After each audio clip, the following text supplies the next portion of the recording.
हे welcome back. तो कैसे हैं आप लोग? आई होप कि आप सब बढ़िया होंगे। तो एक बार मैं फिर हाजिर हूँ अपने सफर को आगे बढ़ाने के लिए। तो आज का क्लास स्टार्ट होने से पहले मस्त होके बैठिएगा, चौड़े होके बैठिएगा, स्ट्रेस फ्री होके बैठिएगा, क्योंकि एक बार फिर तुम्हारे भाई की क्लास है। तो दोस्तों, आज का जो हमारा टॉपिक है, जो हमारा एजेंडा है, वो है बूस्टर क्वेश्चन प्रैक्टिस। तो आज हम लोग जो कल का टॉपिक हमने पढ़ा था, आज उस पर क्वेश्चन लगा के पूरा फील आपको कराएंगे कि आपको किस लेवल का हम लोग क्वेश्चन लगाएंगे।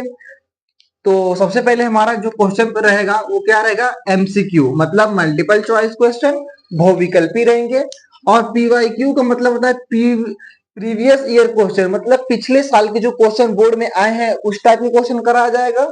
और कुछ लॉन्ग आंसर टाइप के न्यूमेरिकल भी आपको कराए जाएंगे।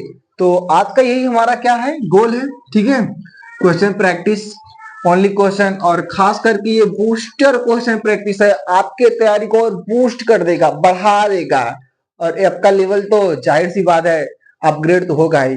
तो चलिए अपने टॉपिक को शुरू करते हैं। तो अब चलते हैं अब हमारे फिजिक्स के क्वेश्चन पर। ठीक है, तो ये रहा आपके स्क्रीन पर कंप्यूटर, ना ना ना ना मोबाइल स्क्रीन पर ये रहे क्वेश्चन। तो आप लोग फटाफट इसे सॉल्व कीजिए। देखिए क्या कह रहा है, पहला क्वेश्चन क्या कह रहा है, ध्यान से पहले पढ़िए। देखिए, क्वेश्चन को सॉल्व करने से पहले उसकी लैंग्वेज समझा जाता है। ठीक है, ऐसा नहीं कि बस क्वेश्चन देखा, जल्दबाजी में पढ़ा और आंसर दे दिया तो रॉन्ग हो जाएगा। समझ बूझ के आराम से, कोई जल्दी नहीं रहता है। देखिए क्या कह रहा है, किसी दर्पण मतलब किसी मिरर की बात कर रहा है। आप चाहे कितने ही दूर हो, मतलब उसकी चाहे जितना डिस्टेंस पे आप हो उससे कोई मतलब नहीं है। ठीक है, आप ऐसा मिरर है जिससे आप कोई भी दूर, कितना भी दूर खड़े रहिए, ठीक है, उसका प्रतिबिंब सदैव, देखिए प्रतिबिंब मतलब सदैव कैसा बनेगा, सीधा प्रतीत होता है। तो आपको इसमें क्या पूछा है कि मतलब आपको बताना है कि वह कौन सा दर्पण है, कि किस दर्पण से आप चाहे कितने ही दूर क्यों ना खड़े हो, आपका प्रतिबिंब सदैव सीधा होता है। अब आप बताइए वह कौन सा दर्पण है कि आप चाहे जितनी दूर खड़े रहिए लेकिन आपका जो प्रतिबिंब रहेगा वो हमेशा सीधा बनेगा। तो आपके मन में सबसे पहले आ रहा होगा समतल दर्पण। और सोचिए, और सोचिए। हाँ, उत्तल दर्पण। तो हम लोग ये देखिए, यहाँ पे क्या हो जाएगा, समतल दर्पण। ठीक है, प्लेन मिरर, समतल दर्पण हो गया। अब दूसरा क्या है, उत्तल दर्पण। उत्तल दर्पण। अब देखिए ऐसा क्यों, इसका रीजन समझते हैं। देखिए, क्योंकि जो हमारा, देखिए जो समतल दर्पण है, ये मान लीजिए हमने समतल दर्पण बनाया और पीछे की साइड कलई कर दिया। ओके जी, तो अब हम लोग अगर यहाँ खड़े रहेंगे, ठीक है, तो हमारा प्रतिबिंब यहाँ दर्पण के जितनी दूर पे हम लोग खड़े रहेंगे उतना ही दर्पण पे क्या बनेगा, ये हमारा प्रतिबिंब ठीक इस प्रकार से बन जाएगा। ठीक है, और दर्पण में हमेशा हमारा जो प्रतिबिंब रहता है कैसा बनता है, सदैव सीधा बनता है। कैसा बनता है, सदैव सीधा। ओके जी, ये हो गया समतल दर्पण, एक हो गया, एक एग्जांपल। आज होप आपको क्रिस्टल क्लियर हो रहा होगा। अब दूसरा हमने कहा कि उत्तल दर्पण, ऐसा क्यों, देखिए ये हमने बनाया, ठीक है, अंदर की तरफ कलई कर दिया, ये हमारा कौन सा दर्पण हो गया, उत्तल दर्पण। ठीक है, ओके जी, उत्तल दर्पण हो गया। अब देखिए ये हमारा क्या हो गया, फोकस, और ये हमारा क्या हो गया, सेंटर ऑफ कर्वेचर। ठीक है, और यहाँ पे कोई प्रतिबिंब कहीं भी रखा हो तो क्या होगा, इस सर्कल से पड़ेगा, यहाँ से रिफ्लेक्ट हो जाएगा, और इसका क्या होगा, ये फोकस पे, सॉरी सॉरी, इसका क्या हो जाएगा, फोकस पे इसका प्रतिबिंब आएगा। ठीक है, तो हमारा जो प्रतिबिंब बना, और इधर से जब जाएगा तो इधर से जब कट करेगा, ये मुख्य अक्ष से होता हुआ जाएगा तो इधर कहीं हमारा प्रतिबिंब बना लेगा। तो इससे क्या पता चलता है कि जो हमारा वो दर्पण रहेगा वो कैसा प्रतीत होगा, सीधा प्रतीत होगा। और उत्तल दर्पण में तो आपको पता ही है कि जो हमारा दर्पण रहता है वो हमें कैसा प्रतीत होता है, हमेशा सीधा प्रतीत होता है। ओके जी, आई होप कि आपको समझ में आ गया होगा। ठीक है, अब देखिए जो हमारा दूसरा क्वेश्चन क्या कह रहा है कि अपनी बाइक के पीछे, जो हमारे जो बाइक हम लोग चला रहे हैं, ठीक है, या बाइक हो गया या कार हो गया, और ये क्वेश्चन 2024 में पूछा गया है, वेरी इंपॉर्टेंट क्वेश्चन है भाई, ध्यान से देखिएगा। ठीक है, क्या कह रहा है, अपनी बाइक के पीछे आने वाली वाहनों को, मतलब जो हम लोग बाइक चला रहे हैं, चाहे हमारा वो कार हो चाहे बाइक हो दो चक्का का, उसमें जो मिरर लगे रहते हैं, उस मिरर पे जो पीछे हमारे वाहन आएंगे वही उसी हमारे मिरर में जो दिखते हैं, तो उसी के लिए क्या कह रहा है कि किस प्रकार के दर्पण का प्रयोग करते हैं जो हम लोग वाहन चलाते हैं, और इसे क्या करना है, किरण आरेख सहित बताइए। इसका किरण आरेख भी बताना है और दर्पण से बनने वाला प्रतिबिंब जो पूछ रहा है वास्तविक है, वास्तविक होगा या आभासी होगा, इसे भी क्या करना है, हमें बताना है। ओके जी। तो देखिए, तो सेम क्वेश्चन इससे मिलता जुलता क्वेश्चन लग रहा होगा आपको, ऐसा लग रहा होगा, क्योंकि देखिए हमेशा उत्तल दर्पण में क्या होता है कि वस्तु कहीं पे भी हो वो हमें क्या बना देता है, छोटे आकार में उसे दिखा देता है, क्योंकि और इसमें हमेशा हमारा प्रतिबिंब सीधा भी बनता है। ओके जी। और कैसा बनता है, आभासी भी होता है। ठीक है, तो इसमें यह भी बताना है कि हमारा प्रतिबिंब कैसा रहेगा, वास्तविक रहेगा आभासी। और इसमें तो आभासी रहेगा ही, क्योंकि देखिए जो हमारा बाइक रहता है उसमें उत्तल लेंस का प्रयोग किया जाएगा, उत्तल दर्पण का, सॉरी। तो यहाँ पे हमारा हो जाएगा, पहला क्या पूछ रहा है कि हम लोग किस प्रकार के दर्पण का प्रयोग करेंगे। तो यहाँ पे उत्तर आप लोग लिख दीजिए आंसर में कि उत्तल दर्पण का प्रयोग होगा। ठीक है, ये एक डाउट हो गया, यहाँ तक क्वेश्चन हो गया। अब कह रहा है कि किरण आरेख द्वारा इसे बताना है। ठीक है, ये तो भी बता देते हैं। और उसके आगे क्या कह रहा है कि हमारा प्रतिबिंब जो है वो वास्तविक बनेगा कि आभासी। तो देखिए वास्तविक कब बनता है, वास्तविक हमारा अवतल दर्पण में बनता है, क्योंकि उसमें जब हमारा प्रतिबिंब रहता है वो हमारा उल्टा बनता था, इसे हम लोग वास्तविक कहते थे। लेकिन अवतल दर्पण में एक स्थिति ऐसी होती है जब हमारा फोकस और पोल के बीच में जब कोई वस्तु रखा जाता है तब हमारा वस्तु क्या बनाता था, इधर दाईं साइड बनाता था, जिसे हम लोग छठवां स्थिति कहते हैं उत्तर दर्पण में। ओके जी, वहां पे हमारा आभासी बनता था। लेकिन उत्तर दर्पण में क्या रहता है, हमेशा हमारा जो प्रतिबिंब रहता है आभासी बनता है। और दूसरा हमारा क्या हो जाएगा कि प्रतिबिंब ठीक है, प्रतिबिंब हमारा कैसा रहेगा, आभासी बनेगा। ठीक है, आभासी बनेगा। ये हो गया, ये आपको इतना समझ में आ गया। ठीक है, अब देखिए, अब देखिए अब क्या कह रहा है, इसे किरण आरेख द्वारा समझाना है। ठीक है, तो हम लोग किरण आरेख बना लेते हैं। ये हमारा हो गया। ठीक है, अंदर की तरफ हमने कल ही कर दिया। ये हमारा कौन सा दर्पण हो गया, उत्तल दर्पण। कौन सा दर्पण, ये हमारा फोकस, ये हमारा सेंटर ऑफ कर्वेचर। ठीक है, ये हमारा फोकस दर्पण हो गया। अब देखिए, जैसे मान लीजिए ये हमारी बाइक है और बाइक के पीछे की साइड से कोई वस्तु बड़ी सी आ रही है, तो जब हमारे पीछे की साइड से कोई वस्तु आती प्रतीत होगी तो रिफ्लेक्ट होके क्या बनाता है, फोकस पे ये हमारा ऐसे बना लेगा। ओके जी, अब एक किरण दूसरी तरफ से आएगी जो हमारे कहां पे प्रतीत होगी, सेंटर ऑफ कर्वेचर से प्रतीत होती है। तो कुछ यहाँ पे, ठीक है, इसको मैं डॉट डॉट करके दिखाऊंगा, क्योंकि यहाँ से जो दूसरी किरण ये भी उसी माध्यम से सेंटर ऑफ कर्वेचर से होकर गुजरेगी। लेकिन इसमें क्या रहेगा, सॉरी, इसमें क्या रहेगा, इसको डॉट डॉट करके सेंटर ऑफ कर्वेचर जाएंगे तो कुछ यहाँ, तो हमारा क्या रहेगा, कुछ यहाँ हमारा ऐसे प्रतिबिंब बन जाएगा जहां पे ये कट करेगा। ओके जी, तो ये आपको समझ में आ गया। ये हमारा कौन सा दर्पण है, उत्तल दर्पण है, उत्तल दर्पण।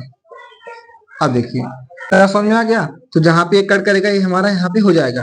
तो इससे जो हमारा जो इसमें तो हम लोग क्या कह सकते हैं कि जो बाइक के पीछे जो हमारा वस्तु लगा रहता है, जो हमारा दर्पण लगा रहता है, वो कौन सा दर्पण रहता है, उत्तल दर्पण रहता है। क्योंकि उसमें जो कहीं भी किरण रहती है वो प्रतिबिंब को हमेशा छोटा और वास्तविक बना देता है, सॉरी, छोटा और आभासी प्रतिबिंब बनाता है, जिससे हम लोग पीछे आने वाली वस्तु को देख पाते हैं। ओके जी, और दर्पण का ही प्रयोग होगा। देखिए यहाँ पे उत्तल दर्पण का प्रयोग होगा और आभासी प्रतिबिंब बनेगा। यहाँ पे मैंने बता दिया है, क्योंकि जो यहाँ पे हमारा जो कोई भी मान लो मतलब जो वस्तु रखा रहेगा आएगा पीछे से, एक तो मुख्य अक्ष के समांतर जाने वाली किरणें परावर्तन के पश्चात लौट जाएगी, फोकस से होकर जाएगी, और दूसरा सेंटर ऑफ कर्वेचर से होके आएगी, फिर यहीं से रिटर्न चल जाती है, और जहां भी एक कट लगाती है वहीं भी हमारा क्या बनता है, प्रतिबिंब बनता है। ओके जी, आई होप कि आपको ये पूरा ओवरऑल समझ में आ गया हो। यहाँ तक समझ में आ रहा हो तो वीडियो को लाइक कर दीजिएगा, चैनल पे ही हो तो चैनल को सब्सक्राइब कर दीजिएगा, अपने दोस्तों के पास शेयर जरूर कीजिएगा। तो अब हम लोग आगे चलते हैं और खतरनाक क्वेश्चन के साथ। तो चलिए शुरू। तो अब देखिए, अब आगे चलते हैं, हम लोग फटाफट क्वेश्चन करते हैं, क्योंकि नहीं तो टाइम बहुत ज्यादा हमारा हो जाएगा। ठीक है जी। तो अब देखिए क्या कह रहा है, एक गोले की वक्रता त्रिज्या, मतलब क्या कह रहा है, आर की बात कर रहा है, ठीक है। और क्या कह रहा है, कितना सेंटीमीटर है इसका, तो वक्रता त्रिज्या कितना कह रहा है, 30 सेंटीमीटर है। और इसकी फोकस दूरी, इसकी फोकस दूरी, दो बार लिखा गया क्या, फोकस, ठीक है। इसकी फोकस दूरी कितनी होगी, तो फोकस दूरी मतलब क्या पूछ रहा है, यह पूछ रहा है, ठीक है। तो फोकस दूरी का जो हमारा फॉर्मूला होता है, फोकस दूरी, ठीक है, फोकस दूरी स्मॉल एफ बराबर क्या होता है, वक्रता त्रिज्या का आधा, मतलब r/2। तो यहाँ पे हमारा r क्या है, r हमारा है वक्रता त्रिज्या, इसे हम लोग सेंटर ऑफ कर्वेचर बोलते हैं, ठीक है। इधर देखिए, तो ये हो गया। तो अब देखिए, तो यह हमें निकालना है, तो r, तो r का मान कितना दिया है, यहाँ पे हम लोग लिख लेते हैं, जहां r बराबर 30 सेंटीमीटर, ठीक है जी। तो हमें यह क्या करना है, निकालना है। अब देखिए, तो यहाँ पे r की जगह कितना हो जाएगा, 30 और बटा 2, तो काट देंगे, 2 कन्नम 2 बचे, तो हमारा कितना हो गया, 15। तो मतलब यह बराबर हमारा कितना हो जाएगा, 15 सेंटीमीटर। सेंटीमीटर का आप लोग ध्यान देंगे, वरना हमारा क्वेश्चन गलत हो जाता है, ओके जी। तो यह बराबर हमारा कितना आ गया, 15। तो आई होप कि आपको ये पूरा ओवरऑल समझ में आ गया होगा। और इसी के साथ अब जो हमारा चौथा क्वेश्चन है, ये भी तो सेम ही है, एक गोली के वक्रता त्रिज्या 10 दिया गया है, तो इसका फोकस दूरी कितना होगा। हाँ, आप लोग कमेंट में आप लोग करेंगे, ठीक है। आप लोग कमेंट में इसका आंसर देंगे, ओके जी। आई होप कि आपको ये पूरा ओवरऑल समझ में आ गया होगा। तो अब आगे चलते हैं। तो अब देखिए, अब हम लोग आगे चलते हैं, ठीक है, फटाफट क्वेश्चन को करते हुए। अब देखिए, हमारा अगला क्वेश्चन क्या कह रहा है कि 10 सेंटीमीटर वाले फोकस दूरी का मतलब क्या दिया है, यह दिया है, फोकस दूरी वाले एक उत्तल दर्पण। देखिए, दर्पण में क्वेश्चन में ध्यान दीजिएगा, उत्तल दर्पण की बात हो रही, उत्तल दर्पण के सामने कोई वस्तु रखी है, वस्तु का मतलब ये हमारा क्या हो गया, यू, ठीक है। कितने सेंटीमीटर पर रखी है, 20 सेंटीमीटर की दूरी पर रखी हुई है। अब हमें वस्तु की प्रतिबिंब की स्थिति ज्ञात करना है, कि जो वस्तु रखी थी उससे उससे जो हमारा प्रतिबिंब बनेगा वो कितनी दूरी पे बनेगा। तो इसको हम लोग क्या बोलते हैं, v, ठीक है। प्रतिबिंब की दूरी को जो बनेगा वो हमारा क्या होता है, v होता है, ठीक है। तो सबसे पहले हम लोग क्या लिखेंगे कि दिया है या ज्ञात है, ठीक है, ज्ञात है या दिया है, क्या क्या दिया है, फोकस दूरी, यहाँ पे लिखिए फोकस दूरी, देखिए फटाफट, फोकस दूरी बराबर कितना दिया है, ये हमारा दिया है 10 सेंटीमीटर, ओके जी, 10 सेंटीमीटर ये हो गया। अब देखिए, सॉरी, अब देखिए हमारा क्या दिया है, वस्तु, देखिए वस्तु की दूरी u बराबर कितना दिया है, 20 सेंटीमीटर, ये हमारा क्या है, यफ है, ठीक है, ये हमारा हो गया। अब हमें ज्ञात क्या करना है, प्रतिबिंब की स्थिति, ठीक है, प्रतिबिंब ये हमें ज्ञात करना है, प्रतिबिंब ये हमें इसका मान निकालना है, प्रतिबिंब, ठीक है। इसको क्वेश्चन नंबर मार्क कर देते हैं, ठीक है। तो इसी को हमें बताना है। तो अब हम इसमें कौन सा फॉर्मूला लगाएंगे, ठीक है, दर्पण का, किसका, दर्पण का जो हमारा सूत्र होता है। तो ये देखिए, दर्पण सूत्र जो हमारा हो, दर्पण सूत्र, सॉरी, सूत्र हमारा क्या होता है, 1/f बराबर 1/v प्लस 1/u, ओके जी, ये हमारा हो गया। अब हम लोग इसी पे पुट कर देते हैं, इसका जो मान है, ये जो हमारा मान दिया है 10 सेंटीमीटर 20 सेंटीमीटर, इसको पुट करेंगे कि फोकस दूरी कितना दी है, 10 सेंटीमीटर। तो ये हमारा 1/10 हो गया बराबर 1/v, हमें तो इसे निकालना है प्रतिबिंब, जिसे हम लोग v कहते हैं, ठीक है। तो 1/v हो गया प्लस, और आप लोग ध्यान दीजिएगा, वस्तु की जो हमारी दूरी होती है अवतल दर्पण में, जैसे हमारा ये हमारा दर्पण है, ठीक है, तो यहाँ पे वस्तु रखी गई है, ठीक है, ये हमारा रिफ्लेक्शन है, तो इसकी जो ये वस्तु तो बाएं साइड रखी गई है, तो जब हमारी वस्तु बाएं साइड रहती है तो उसमें हम लोग किसमें लेते हैं, माइनस में, तो हम लोग क्या कर देंगे, माइनस लगा देंगे, ओके जी। विशेष ध्यान, छोटी छोटी बातों का मैं भी थोड़ा सा भूल रहा था, ठीक है, माइनस हो गया।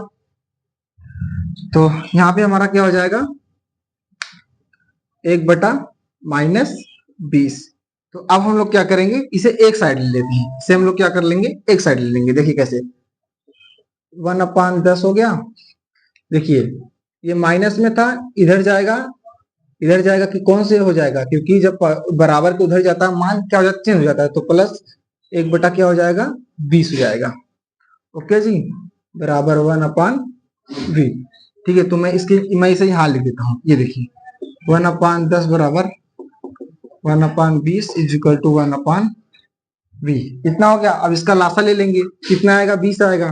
तो जब 10 में इससे भाग देंगे तो हमारा 2 बढ़ जाएगा, तो यहाँ पे 2 हो जाएगा, यहाँ पे 1 बढ़ जाएगा, कट जाएगा। तो ये हमारा क्या हो जाएगा, 1/v। तो ये हो गया। तो अब हमारा क्या हो जाएगा, 3/20। ये हमारा क्या हो जाएगा, मान आ जाएगा। ओके जी, इतना समझ में आ गया। आई होप कि आपको ये पूरा, ये आपको यहाँ समझ में आ गया। ठीक है, अब ये हो गया। अब देखिए, अब देखिए तिरछा गुणा करेंगे, तिरछा। तो ये क्या हो जाएगा, 3v बराबर 20 का नम 20, तो हमारा 20 हो जाएगा।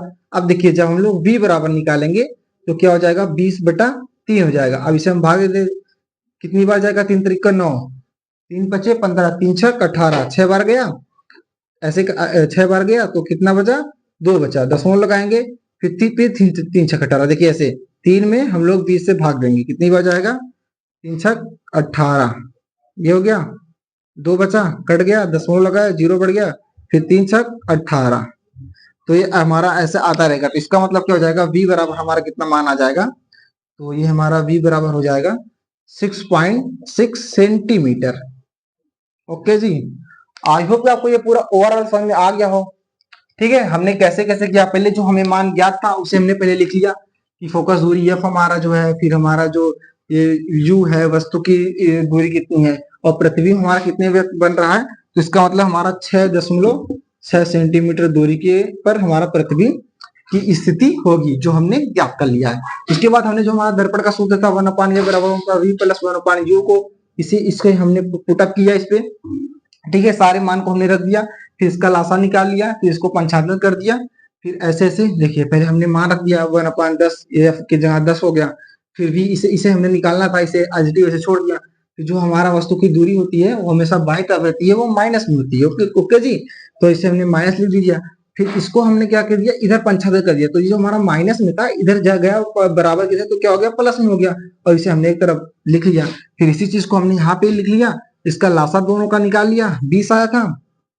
फिर उसके बाद मतलब एलसीएम, उसके बाद तब फिर हमने इसे सॉल्व किया। ये हमारा 3/20 आ गया बराबर 1/3। फिर हमने तिरछा गुणा कर दिया। फिर ये हमारा 3 भी हो गया बराबर 20 का 20 हो गया। इसे हमने सॉल्व कर दिया, हमारा इतना आ गया।